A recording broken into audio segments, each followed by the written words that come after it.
Hello, friends. Welcome to Steve Talks Movies. I'm here with my buddy, Lady Jane Books, and she was nice enough to suggest a movie to me, which is The Boy. Thank you, Jane, for your suggestion. Thank you for coming by to talk about it. Thank you so much for having me. I'm so excited that I'm one of the first guests on this exciting channel. And I'm even more excited that someone's finally watched this film after I have been recommending it for years since it came out and nobody listens to me. So I'm just very thankful that you're giving me this space to finally have a stage and like nerd out about this film. Of course, you're welcome anytime, Jane. Don't be silly. Anytime.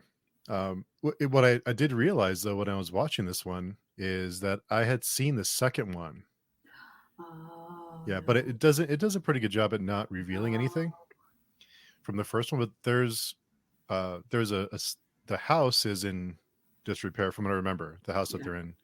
So I don't remember exactly what happens in that movie, but so it did a good job Yeah. at not spoiling it for me. So I have to say the sequel, no, no, it's got nothing on the original one. I was so excited when they were like announcing that this was going to have a sequel, but then I was also afraid because I loved the original so much.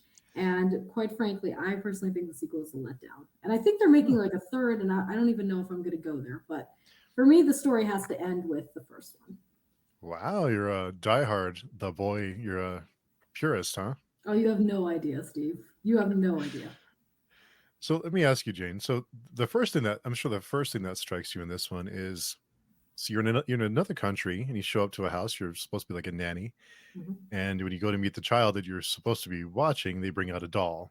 Now, Right. what would you do if that happened? Honestly, I'm taking that money and running. Like I'm in it, because I just love the absurdity of it all. That you're setting up and everything sounds really nice, and it's like this beautiful setting, and there it is, like this porcelain doll. It's like this is Brahms, and I'm like, is it though? And so I think I would stay. Honestly, I think I would, which makes me probably the worst person to ever be in a horror movie. But I would definitely sit my butt down on that fancy couch, pour that glass of wine, and just sit there looking at the doll. And if they're paying me, they're paying me. I'm taking that money. I will Oh, house sit and doll sit. I love the scene where they introduce the doll and she kind of like giggles like, oh yeah, Yeah, and okay, then like they're like, "What?" yeah, they're kind of like just staring at her like, what's wrong? Yeah, that Yeah, was exactly.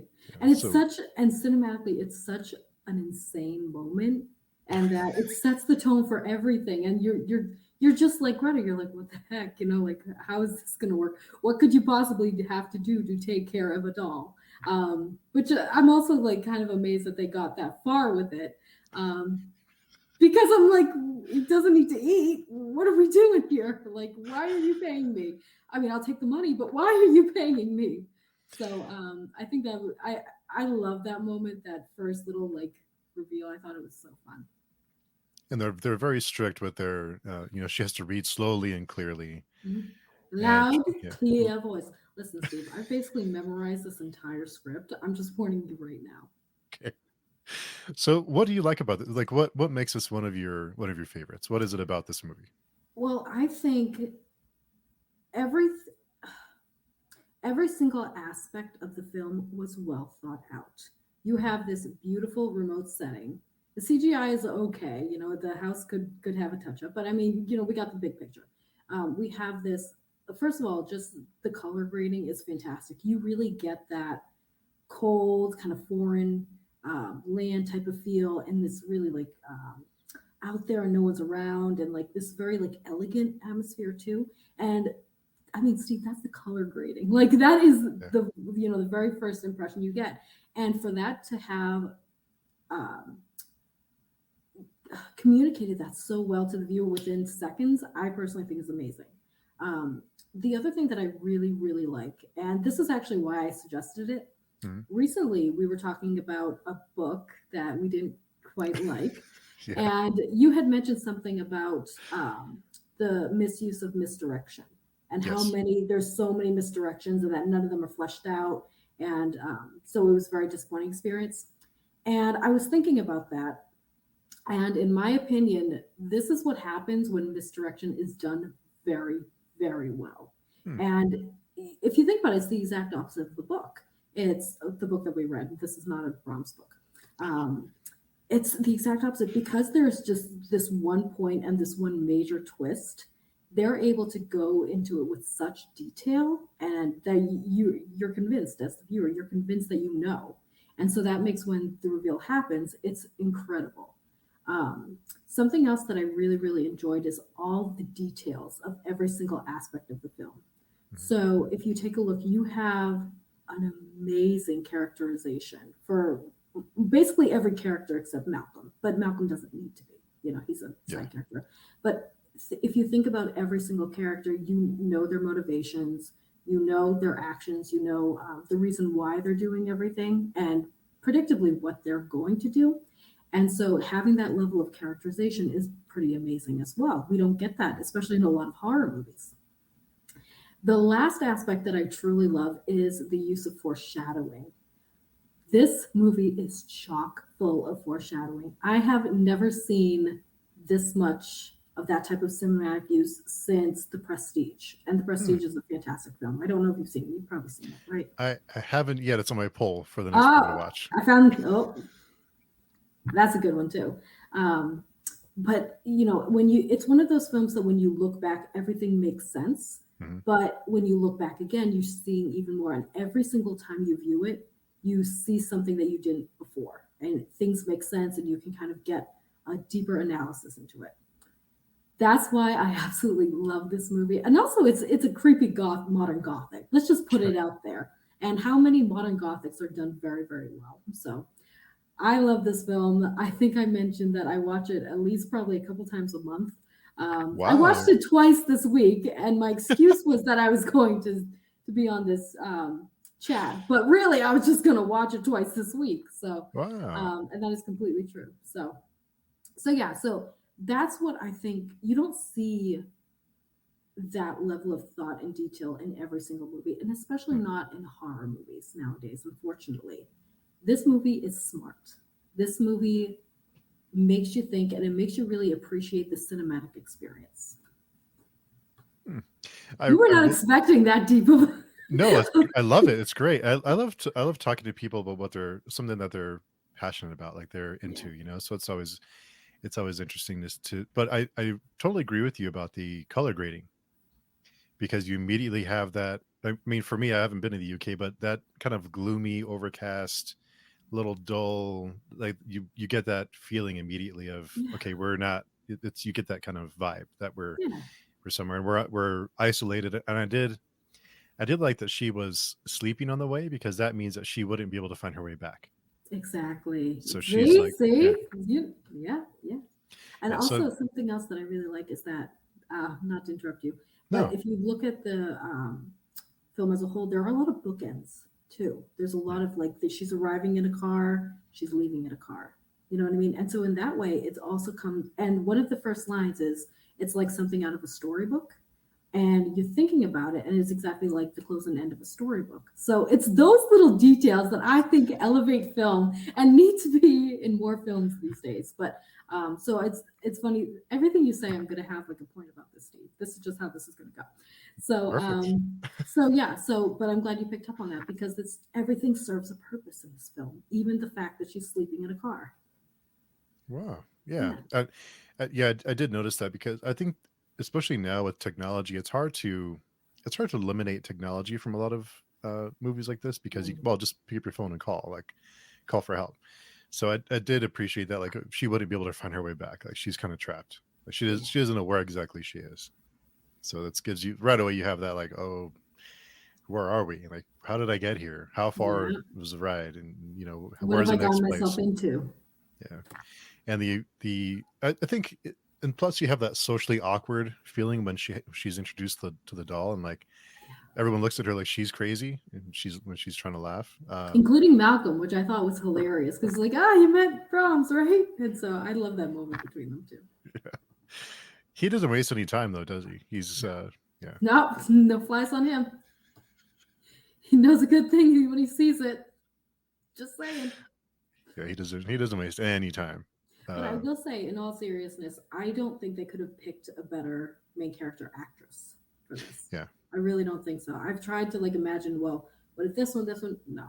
Everything about like even her appearance, to her mannerisms, to just her reactions to everything are just so spot on. So I'm surprised we don't see her in more things because she's yeah, good in everything. I mean, I don't know why she's done more work. Maybe she chooses not to, but she has. Isn't she English? She's from. Is she I from believe so. UK? Yeah, Yeah, and I believe she was in The Walking Dead yeah. She's too. Maggie. Yeah, Yeah, Walking yeah, Dead. yeah, yeah. Yeah. So yeah, I know this was actually the first film that I saw her in because I watched The Walking Dead after like it was cool. Um, so so yeah, and I have to say this is one of my favorite performances. Yeah. You watched it before it was cool or after it was After cool? it was cool. Oh, okay. Yeah. Yeah. After, not before. I don't do anything before it's cool. There was a window there when it was good, and then it Mm. wasn't. Yeah, but I didn't. I don't think I made it past season one, to be honest. that's probably for the best. Yeah, Mm. you're probably good. But yeah, she did a good job in this one too, and the whole the house too is a character in itself. I think.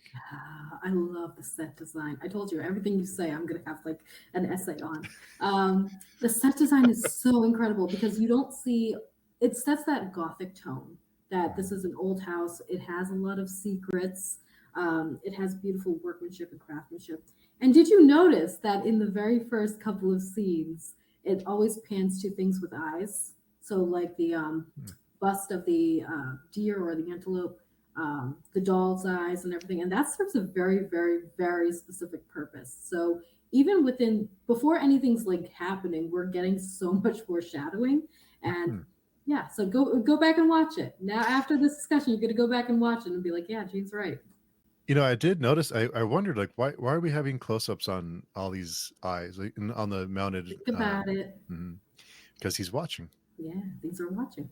Yeah. She's being watched. And you do notice that in his room, they're all like toys with eyes. So animal eyes, clown eyes, they're all like things that have like life to them too, which is very, very interesting and a great use of foreshadowing. Wow, I You're didn't like, notice that. you're like, dang, Jake, you have watched Like, this too much, right? yeah. I'm telling you, do a rewatch, and you're gonna be like even more like, wow, yeah, this is cool. I get it now. I didn't get it before, but now I get it. Wow. Nice. Yeah, I didn't notice that. I mean, I noticed that I didn't get the connection of what it was. Foreshadowing. Yeah. I'm telling you, it's chock full of foreshadowing. So what Like other foreshadowing? every scene. Sorry. What other foreshadowing pops out to you? So you know when they're at the gravesite, Hmm. and they're talking about like, oh, he would be about your age. Well, he is his age. Um, and actually, even on the gravestone, it says something like, it's like a religious type of thing, being Hmm. on a gravestone, and it says something like, "He shall not die, but have everlasting life." Ding, ding, ding, ding, and see that's the level of deep detail. It's only there for a couple of seconds. I don't even think it's there for a full 5 seconds, but they've taken the time to put a saying on a headstone that basically tells you this entire story too. Hmm. So I think that I mean that's the level of detail that I'm talking about that makes me appreciate this movie so much. Um, there's uh, I'm sure there are others that I'm just blanking on right now. But yeah, Hmm. Wow. I didn't. Yeah, I didn't catch that either. I did. It's always those worst moments. When she's in the shower and her clothes disappear and then her necklace is gone, and she's yeah, just in a towel. It's always those moments when you're like in the worst possible positions when yeah. she's and so right away that Brahm that it doesn't something or someone doesn't want her Leaving. leaving or I don't know. I kind of took it as he doesn't want her getting close to anyone else either. Yeah. And that's why also another foreshadowing thing is that if you pause, I've spent a lot of time with this. If you pause it on the list of rules, you see Yeah. like every single list, and one of them is no guest and you're not allowed to leave. So, and that's exactly why it's all of these things are put in place so things can happen. Um, so yeah, that was actually it served a great purpose. Yeah. The that scene where she's trapped in the stairs, the stair or the ladder comes back up, and it's always those worst moments, right? Of Yeah, right. yeah. I was terrified. Honestly, this movie freaked me out the first time I saw it because again, I went full into the misdirection and I was just I was convinced that this was like a haunted house story, and I was just the jump scares got me, everything got me. Um, so, and that was one of the scenes that I was like, oh my god, she's not going to survive this, is she? So, Classy vigilantes. Is the implication that human Brahms sees through the eyes of the dolls and decor? that's a good way to interpret it. Not quite, but it's a in a way you're correct. But it's a little bit more direct than that. But yes, that could be. It's more like the house is watching her. Yeah. And since you brought it up about you think it's a haunted house or like a possessed, like a supernatural kind of thing.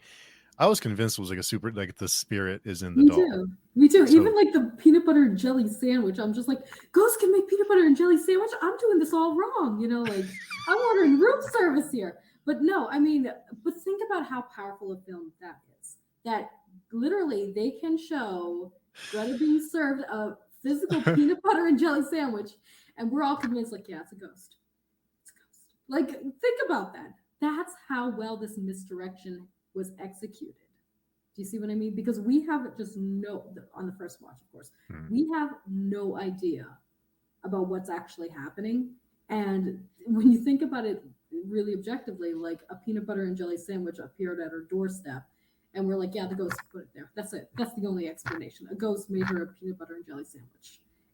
But we're so convinced about that we can't even figure any other way that that's happened. So yeah, I love that scene. That scene freaked me out when like the calling and the peanut butter. I was terrified. I was like, oh my gosh, I don't know what's going on. There's some weird stuff, but I loved it so much because we're right there with Greta in it, and we are experiencing that what the heck moment. So I thought it was cool.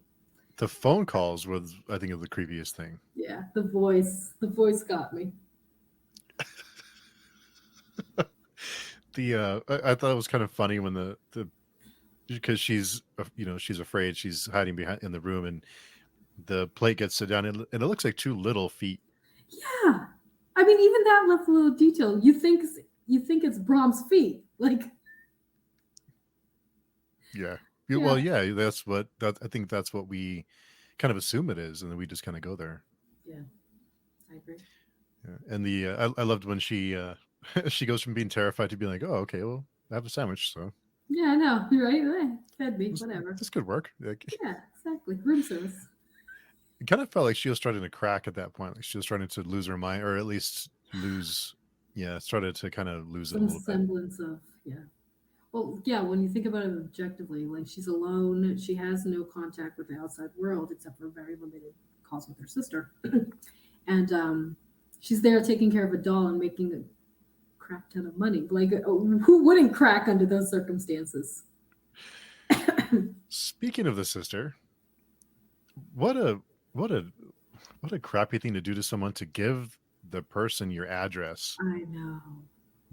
I mean, give them a fake address. I mean, or tell them that she's living in like Canada or something. Well, I think it was her son, and the son was only like 10 years old, and he may have been like intimidating. He wanted to get him away from his home. So like, I do get it. But yeah, that's another thing I really like about the story is that Greta isn't just a flimsy main character. Like, there are very specific reasons why she's acting the way she is and why she took this job. And having that background story and about her tenderness with Brahms and not having and the doll and not just abandoning the doll, I thought it was another really well done aspect of the story. Yeah. Her motivations. Yeah, exactly. Yeah. But they weren't corny. That's the thing. It could have gone very corny very fast, but it didn't. So let me ask you, Jen. So if you're in that position and you accept this job and all these things happen and a sandwich arrives in front of your door, are you still staying? Are you still sticking around? Are you like, well, it's good, have a sandwich? That's a good question. Because that'd be out the door. Really? I don't know. I think I'd stick around and be like, all right, I want a champagne now. Like, go get me a champagne. I don't know. I don't know if I was I get why Greta does it. I don't know if I could, because I think that would freak me out a little too much. But also, I'm the type that I'm just like, nah, this isn't a ghost sandwich. But what else is going on here? So I might stick around to find out. It may not be the smartest thing to do, but I think I would probably stick it. See, I'm too dedicated, Steve. Like when I put my mind to something and I promise something, I am there for it. Okay. So unfortunately, I think I might have to stick around. So even if it's supernatural or could be supernatural, you're still sticking it out. Like Yes. I'm going to wake this doll up every day, and I'm going to read to it, and Yep. yeah, I'm going to speak loud and clear to it. Yep. Yeah, dedication. Yeah. And put food in front of it that no one uses ever. It's really weird. That was one thing I was like mad about. I was like, don't waste the food. So, but it wasn't. It wasn't being wasted. It's like, what else can you make? I mean, let's if we can start at sandwiches, then what's next? Like maybe you can cook something for us. Right. See, that's where I'm lost because it's treated as paranormal until it's not, and then I'm left confused as to how human Brahms managed to traverse the house without a million secret doors. But the thing is, there is a million secret Yeah, doors. yeah, Yeah. lots of alleyways, and it's funny because during like the 2008 period, the recession, I was reading that a lot of people who because a lot of people abandoned their houses or Hmm. lost their homes, and a lot of people were moving into these abandoned homes and living in the walls. Oh yeah, that's right. Yeah, I Yeah, heard about that too. The people were like living in the attic and the basements, and yeah, wild stuff. yeah. Wild. There's even some surveillance videos of people like climbing out of like doors and like at night and going and going through people's fridges and things. So Yeah, it's it was it happens. yeah, it happens. It happens. And it makes sense that it's an older house that has all these Hmm. secret or all these different passageways and things. So And you know what's even better is that they can make it under the guise of their fixing the house from the fire. hmm, That was very convenient. So they can set it up in a way that if they did construction or something, no one's going to blink an eye because it was just ravaged by a fire. hmm. See again, great details. The and the story, I kind of took it as a supernatural story, and it's kind of silly. Like there's a doll, and I took it as he's in love with her, and he's trying to isolate her, trying to have her to himself, and he's trying to like separate her from everyone else, and trying to like almost like drive her crazy. Mm, But then and she even asks him for help when she when the ex-boyfriend shows up. yeah, yeah. Um, I see her relationship with the doll, specifically the doll, being more like maternal, Mhm. and she does explore this, saying like, this really bad thing happened to me, and I can identify with the Hillshires, and I understand why because I've experienced that. So in a way, I almost think that this is her like second chance, just like she's treated everything. Like it's her second chance to get away from the boyfriend. It's her second chance to, make a lot of money. It's her second chance to live out something that was very traumatic for her. So I think, yeah, I think that was. So I do see that it's like a almost maternal instinct towards Brahms. Yeah, is that the way he sees it though? Is that the No, no impression you had? way. Okay, No yeah. way. No. No, there's a whole situation over there. So no way. But well, actually no. I think it's a very complicated dynamic with Hmm. Brahms because if you think about it, the Hillshires have always treated him like he's still 10 years old. You know what I mean? And foreshadowing in the one of the opening scenes when all the toys are scattered everywhere, she's like, Brahms, what have you done? Wait till I tell Daddy, blah, blah, blah, blah, blah. And she's cleaning up after him, Hmm. literally like a child. That can be said throughout this entire story that they've always been cleaning up after him. They are treating him like a child, even though time wise he would not be a child at this point. So, in some way, you can go through a whole psychological analysis here. In some way, he almost is childlike in that regard, Hmm. that he doesn't know anything. He's a spoiled child. Okay. He doesn't know any better. He doesn't know about being independent. He doesn't know about boundaries and things like that. So, in that mentality, yes, I see that he sees her almost like a nanny figure, nanny mother figure. But unfortunately, there is this other aspect too, because he's not a child. And then it gets really, no, and then it gets really creepy. And you can go all Freudian with this, definitely. But um, I think it's a very complicated situation on how they were parenting him as well and how they were Mm. dealing with these things. So The photo album that she finds in the attic. I mean, you see that, and you're still. I mean, you'd still stick around. You're still dedicated after seeing that. I'm dedicated, Steve. Like, you're not driving me away from this money, all right? Well, again, I think, like you'd mentioned, she doesn't really have anywhere else to go. She's in this Yeah, country that I mean, where she has nowhere else yeah, to go. exactly. Yeah. Yeah, that I kind of thought was really interesting. I kind of wish they had expanded on that between Brahms and I think the girl's name was Emily, a little bit. That's one thing that I didn't like. It was kind of like revealed after she was like so attached to him. Like, well, like this thing happened way back when they were kids, and I kind of wished we got a little bit more of Emily's story and like maybe a couple of flashbacks or a couple of like instances of what Brahms was like back then. I think that would have added a really good element, but quite frankly, I'm being very nitpicky because I think it's Yeah. perfect as it is. So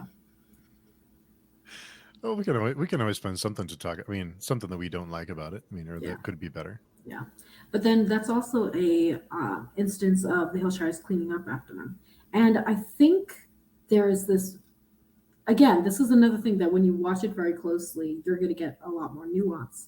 Um, he was saying something like, at the end, somebody said, I'll hurt you like I've hurt all the others. So in my brain, that's another instance that maybe the nannies that came before all got hurt. You know what I mean? Hmm. Like gone type of thing. Just like how he did as a kid, because again, and they're bringing another nanny into this. Do you see what I mean? So quite frankly, even outside of that childlike atmosphere, he's still spoiled and he still doesn't know, the boundaries of this. You know what I mean? So I was a little bit confused about we learned at the end, well, towards the end, that this was all kind of set up to where Yeah. they left her behind, knowing what would happen. Yeah. How many nannies came before? I think there was a couple. I don't know if we know exactly, but I do know that Mrs. Hillshire said, like, um, we've had quite a few nannies come around and Bonzes are checking them out, but they're not as young and as pretty as you, which is like a really innocuous comment. But then when you find the real, you're like, oh. And then that added on to what was said at the end makes me say that they didn't work out. Um, and so, yeah.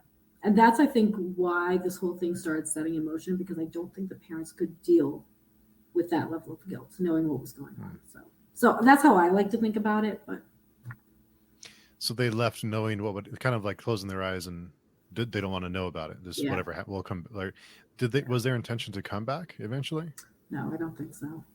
I don't think so. Like, I think that they got to a point again, like they were cleaning up after Brahms. It's sense, and that's what was signaled at that opening scene when toys were strewn around, and that you can tell by the actresses or the characters, I should say, reaction that they're frustrated. They're like, we have to go. We have to go.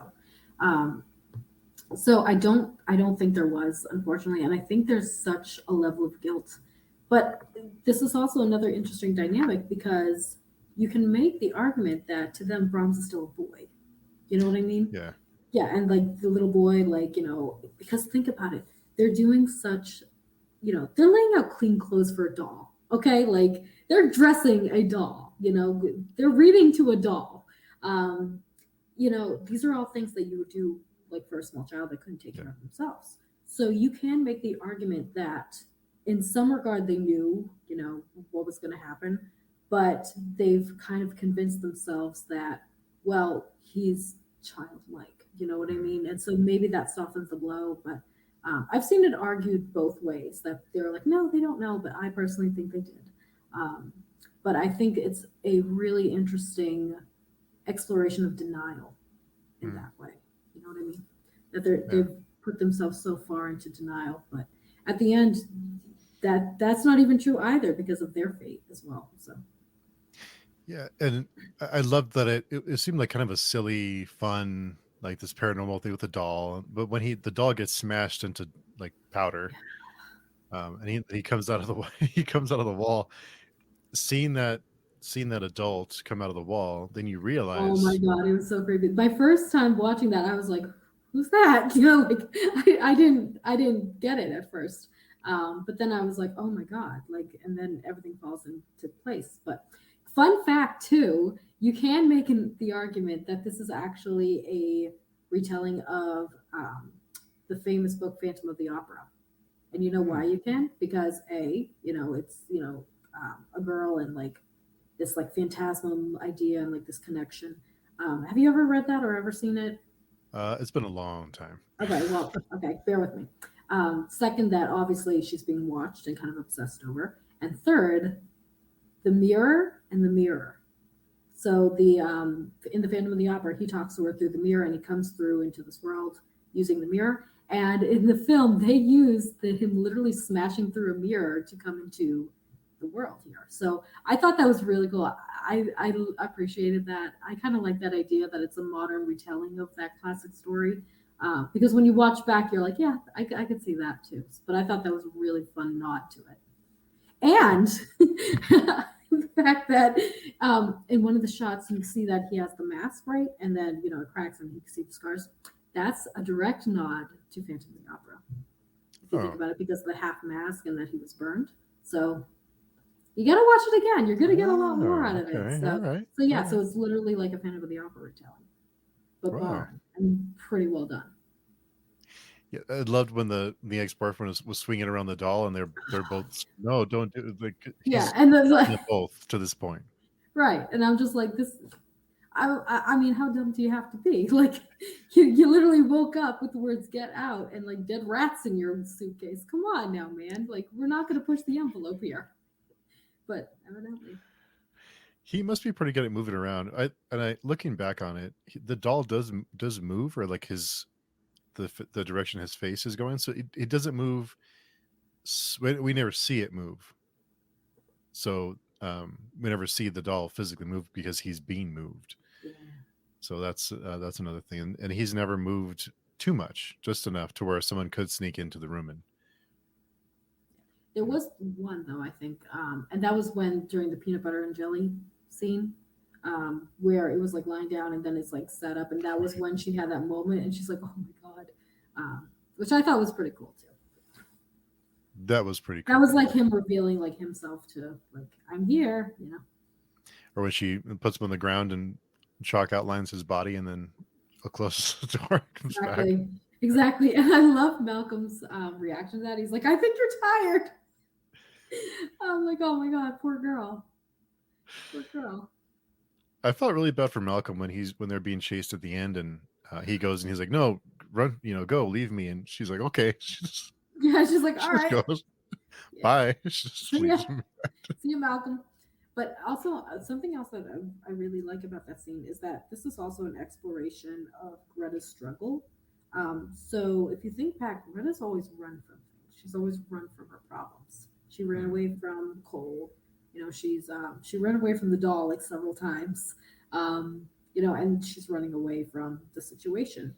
And for her to get to the gates and be so close to freedom, and then turn around was a very defining moment for her character. And I thought that was really interesting. And that's when everything actually is solved, too. So, I think that character wise, it was really well done and well thought out. Wow. Well, See, you all thought it was just like a dumb haunted house story, but here I am being like Shakespearean with it. what else have you noticed? What else? Because you said you had some notes. So what else is on Well, your we've, list? we've talked about most of them, and like the Oh, okay. misdirection and the Phantom of the Opera. And, The Phantom of the Opera is.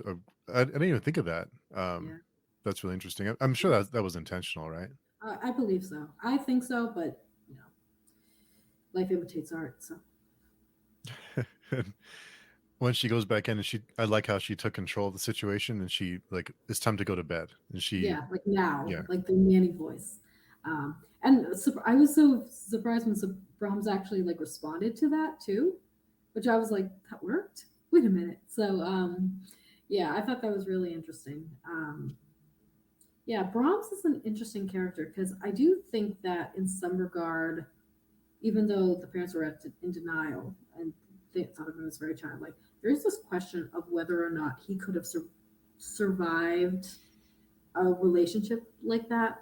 I personally don't think so, but there are people that are like, no, it would have worked out, and I'm like, no, it wouldn't have. Mm. Um, so I think I would love to get a little bit more like backstory on him. Like obviously we do get like he was a weird kid and bad things happened, and now he's living in the walls and stalking Greta.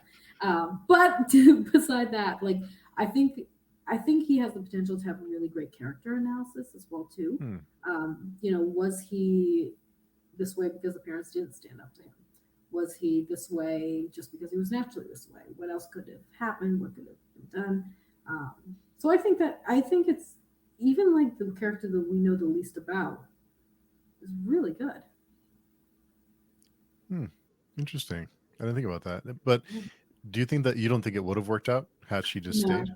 no, I think no, I think unfortunately there was a lot of impulse control there, um, and I think well, first of all, it was creepy as heck, but Yeah. yeah, yeah, Yeah. that which is also what else I like about the story is that the reveal itself is already creepy. Like this whole idea of she thought it was a ghost, it turns out it's not.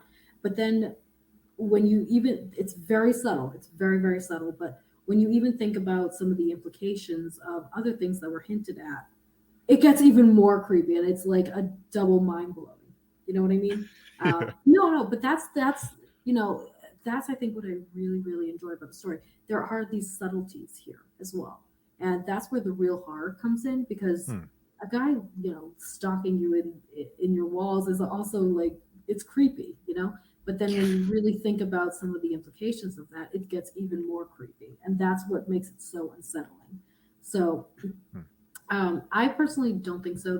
People have made the argument like, well, he made her a sandwich, like he does have the ability, but I personally don't think so. I think, and that's also in that first scene when they're cleaning up after him. He knows his parents are going out of town and he throws a tantrum. Is if she ever has to go out of town, is it going to throw a tantrum? Is it going to be worse? So, um, Hmm. yeah. So I personally don't think he had the ability to have empathy in that regard. So I don't think it would have worked out. I don't think it would have been good. I don't think Malcolm would have survived for very No, long. Yeah, no. he wouldn't have lasted I'm very long. surprised he lasted as long as he did, to be honest. Yeah, I'm surprised. Yeah, I'm surprised he did last as long as he did because I thought he was going to meet an early end, but yeah. he lasted a little while. He did. I'm surprised. Yeah, I wonder why he didn't. Why he didn't take care of him. I don't know. I don't know.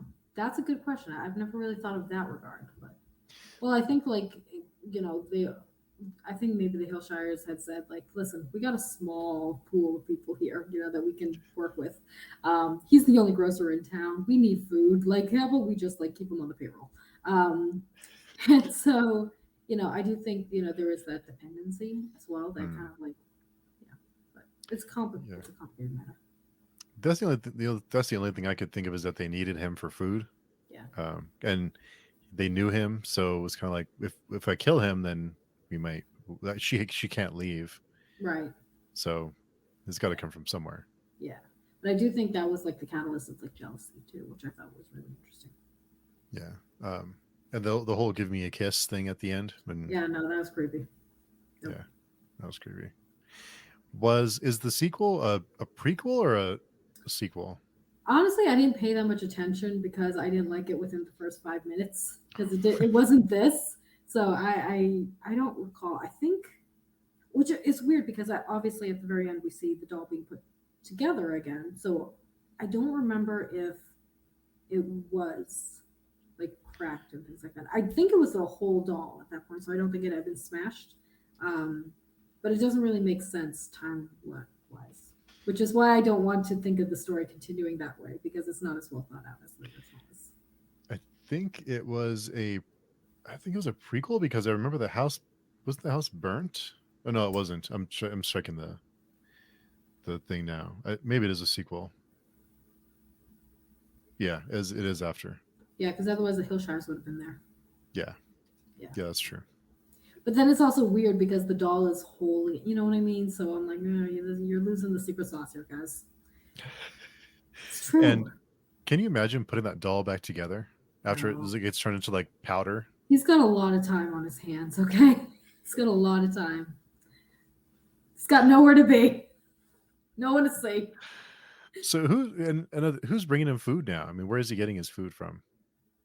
That's a good question. That's a good question. That's a good question. Are Because the not parent Malcolm. Malcolm are not the coming back. Hillshires back maybe? And they're No, the Hillshires don't come back. Oh no, I'm sorry. Yeah, that's right. Never mind. Yeah, they don't come back. They ain't coming back. One way So, trip. so maybe yeah, I don't know. I wondered that. How does he survive? I don't know. I think that's unresolved. Maybe it's the rats. Who knows? Like, Oh yeah. yeah, He's a food source. protein. Yeah, but I did like the twist. I felt like it was a fun twist at the end because I was convinced it's some kind of possession thing, and it was a guy living in the walls. Yeah, exactly. Well, the thing is, like, I didn't see that coming. The first time I watched it, it didn't even occur to me because this is how well it was done. Is that I did not even entertain the possibility that somebody else was in the house. So to me, it was like, no, this is a ghost. And so when that whole reveal happens, it was such a mind blowing moment for me that I was like, oh my god, like. And then when I watched back, that's when the brilliance of all this misdirection and this foreshadowing really started to come to life for me. Um, yeah, yeah, it's good. It's a good twist. And then, but the thing is, not only like the reveal of him still existing, but also the whole reveal of why she was here. Hmm. I mean, whoa, like it changes everything in the story, which I think is pretty brilliant. Wow. So is Yeah. this your favorite movie? Would you Yes. call this? It is really. Yes. Oh, It's cool. this and The Great Gatsby. Oh, nice. Okay. Yeah, the remake, which everyone hates, but I like. So who cares? Who cares? As long as you like it, who cares? Yeah. Yeah. No, it was fun. I thought the twist at the end was in. I didn't see that come. I didn't think that was in. I thought it was gonna be No, like a supernatural thing. no. Are you gonna watch it again, Steve? Now that I've like totally beaten this like a dead horse for you. I might actually have to do that. Yeah. Tell me if you do though, and then you'll be like, "Oh, damn it, Jane was right. It is family opera." Yeah. That is a neat nod to Phantom of the Yeah, Opera. Yeah, I yeah, and didn't it's think of very that. subtle. Like you wouldn't notice it if you didn't know too. Which I love films that do that. Like Mm. kind of put the reader, put the viewer in the know. You know what I mean? It's your book brain It's my going. book Yeah. brain. Yeah. I'm not in I do the Bookland same thing. anymore. I'm not in BookTube anymore. Yeah, I do the same thing all the time. Talk about books and yeah. So it's a tough habit to break. Well, yeah, it's so how often do you watch this one? You said you watched it twice this week? I watch it literally a couple times a month. I'm very happy Wow. that it's on Netflix because it's free, but I would pay for it anyway. Do you have a copy of it? I should, but actually I don't. But I Oh, think well, I think I bought it like um, on instant download, but I just use uh, but Netflix. I don't have like a physical copy like a DVD. But I should. Now that I think about that, I'm gonna go buy one now, Steve, and frame it. Um, but um, but what did you think about the movie as a whole? You know. I thought it was I kind of took it as like a fun and silly, it was kind of goofy because it's the doll and I thought, well, it's in the sandwich and I kind of laughed at that point like I'd be out of there if that happened to me, but I couldn't I'd be Flash Gordon out of the front door. But I thought it was like I took it as like a fun kind of silly like self-aware kind of thing, like not too silly, like not like a comedy, but kind of like a wink and a nod, like we're being kind of silly, and then this guy comes out of the window. It's like, whoa, this got dark. Like Yeah, this fast. took a And then turn. like everything else is like, wow. Another foreshadowing. You asked me what the other foreshadowing is. When she was when she was reading to him, I believe, if I remember correctly, I'd have to look back the line. I think it's from Jane Eyre, Oh which, if you know Jane Eyre, do you know Jane Eyre? no. Jane Eyre, one of the big twists, I'm going to spoil it for you right now. Yeah, spoil it for me. One of the big twists is that the husband is hiding his mentally ill wife in the attic and in the walls. Oh, okay, so another nod. Yeah, and that the protagonist has no idea. So that's another like this. The brilliant thing is that this movie tells you exactly what's happening at like every single turn, and yet it's still a surprise. See what I mean? No, Yeah, but how many films can do that? Really? That's why this is my favorite film. it It's is tough to so do. well Yeah. thought out. It really is, and well executed. the production is very slick. It's very clean and neat Yeah, yeah. production. Yeah. Every single frame and every single scene serves a purpose. There is no fluff. There is no multiple misdirections that don't go anywhere, like some works that we might know. I don't Um, know. Maybe I can think of one book. Yeah. um, uh, Everything serves a purpose and it's well thought out and it adds to the story. And the brilliant part is the story is well thought out in and of itself as well. Um, there's an amazing shock factor. There's an ick factor. Um, but most of all, it's really just this immersive experience for the viewer. Hmm. And I don't see that a lot with many modern movies as well. Especially even modern horror, I don't see that. You don't see this in Annabelle. You don't see this in The Insidious. You don't see this in like the modern horror movie franchises. Hmm. Oh, yeah. I'm gonna have to rewatch it now Yeah. because And now you'll be like, dang it, Jane, she's right. This is brilliant. Now this is my favorite, and I'm gonna have to watch it a couple times a month. Jane. see, I'm gonna have to have a copy in my wall framed now. Exactly, right? Yeah. Yeah. You have to get a Netflix subscription just to just to watch it all the time. Yeah, all the time. Yeah, it was yeah, that the twist was I didn't expect it at Okay, all. good. Yeah, Yeah. no, I didn't either. And then once you think about it even more, like it doesn't lay everything out for you, too. Like even after the twist, you're like, oh, that's so creepy. But then when you really think about it and you put those little tiny pieces together, you're like, wow, that's really creepy. Um, but again, it doesn't, you have to work for it a little bit. Hmm. So that's what I think is really rewarding about the story. Lots of I didn't know about the Jane Eyre, the Phantom of the Opera stuff. That's all really interesting. I told you it's my favorite film. Good stuff. Yeah. Yeah. Yeah, well, thank you so much for suggesting this and spending your Thursday evening with me to talk about it. Well, thank you for inviting me. I told you, like, I was gonna go off and nerd out about it for about an hour, and I'm just getting started. Like, I could keep going. Like, I Keep could just going, say yeah. the same things. No, I'm kidding. I won't. But yeah, I definitely think if someone's looking for a film that's different, that's smart, that doesn't give everything away all at once, and has a very certain creepy, foreboding tone, this is the one. This is it. I'm glad you suggested it. I'm glad you watched it. Thank you so much. Because like I said, I've been trying to get like all my friends, like all two of them, to watch it, and no one will. And my family's like, stop talking about it, Jane. It's been a couple of years. Stop it. Yeah. So I'm finally glad that I was able to lay out my entire appreciation for this movie.